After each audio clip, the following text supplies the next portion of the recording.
मद्रासा शब्द ही विलुप्त हो जाना चाहिए। जब तक ये मद्रासा दिमाग में घूमते रहेगा तब तक बच्चा को भी डॉक्टर इंजीनियर नहीं बन सकता है।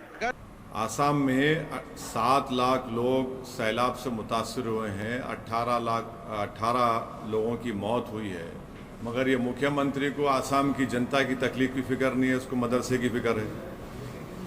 ये मुख्यमंत्री को जानना चाहिए, जो हिस्ट्री का वीक स्टूडेंट है, कि जब संघी लोग अंग्रेज़ों से मिले हुए थे और जेल में बैठकर अंग्रेज़ों से माफ़ी की भीख मांग रहे थे, यही मदरसे के ज़िम्मेदारों ने अंग्रेज़ों के ख़िलाफ़ जिहाद का फतवा दिया। मिनिस्टर हिमंता शर्मा ने एक कमेंट किया था मदरसा के बारे में और कहा कि मैथ्स और साइंस ही पढ़ाना चाहिए, रिलीजियस जो स्टडीज़ है वो घर पे होनी चाहिए। आप क्या कहना चाहिए?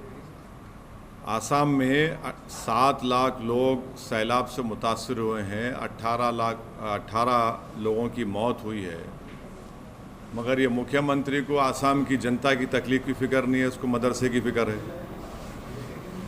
ये मुख्यमंत्री को जानना चाहिए, जो हिस्ट्री का वीक स्टूडेंट है, कि जब संघी लोग अंग्रेज़ों से मिले हुए थे और जेल में बैठकर अंग्रेज़ों से माफ़ी की भीख मांग रहे थे, यही मदरसे के ज़िम्मेदारों ने अंग्रेज़ों के ख़िलाफ़ जिहाद का फतवा दिया। यही मदरसे से पढ़ने वाले लोगों ने अंग्रेज़ों के ख़िलाफ़ अपनी जानें दे दी, और ये इनका एक इन्फीरियरिटी कॉम्प्लेक्स है। वो इस तरह से इन्फीरियरिटी कॉम्प्लेक्स को छुपाने के लिए इस तरह की बकवास करते रहते हैं। क्या राजा राम मोहन राय मदरसे में पढ़े थे या शाखा में पढ़े थे? और शाखाओं में और मदरसों में फ़र्क ये है कि मदरसों में इंसानियत का सबक सिखाया जाता, इंसानियत से हमदर्दी और मोहब्बत का पैगाम दिया जाता। तो इनको ये चीज़ें समझ में नहीं आती, और इनको ये बात समझने की ज़रूरत है कि मदरसों में साइंस, मैथ्स सब पढ़ाया जाता, और मदरसों के ज़रिए से ही भारत को और ख़ूबसूरत बनाया गया। तो इनको इन सब चीज़ों से मालूमात नहीं है। और आखिरी बात यह है कि नरेंद्र मोदी की सरकार क्या मदरसा मॉडर्नाइजेशन की स्कीम नहीं चला रही है? क्या सालाना भारत की पार्लियामेंट में उसका बजट मंजूर नहीं होता है क्या?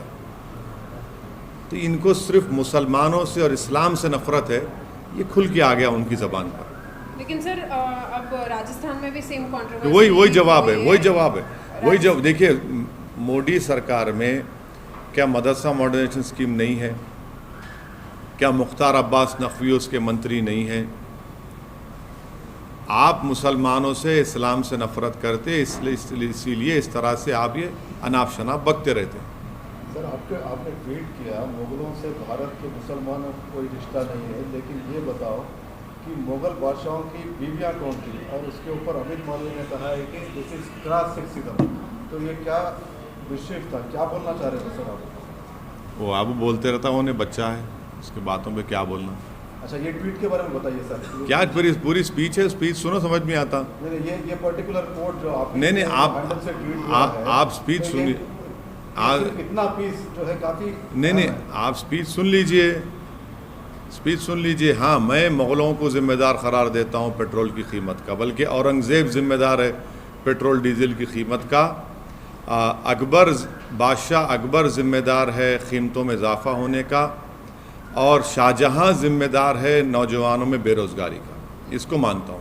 लेकिन सर अब तो पेट्रोल डीजल के दाम कम हो गए। नहीं, वो भी जिम्मेदारी उन पे आयद होती है। मुग़लों की वजह से ये प्रॉब्लम है। औरंगज़ेब की वजह से पेट्रोल की कीमत में इजाफ़ा हो गया, और अकबर की वजह से कीमतें बढ़ गई, बादशाह अकबर की वजह से, और शाहजहाँ की वजह से नौजवान बेरोज़गार। लेकिन प्रधानमंत्री की वजह से पेट्रोल और डीजल के दाम नहीं, प्रधानमंत्री जिम्मेदारी नहीं है इसकी, मुग़ल जिम्मेदार।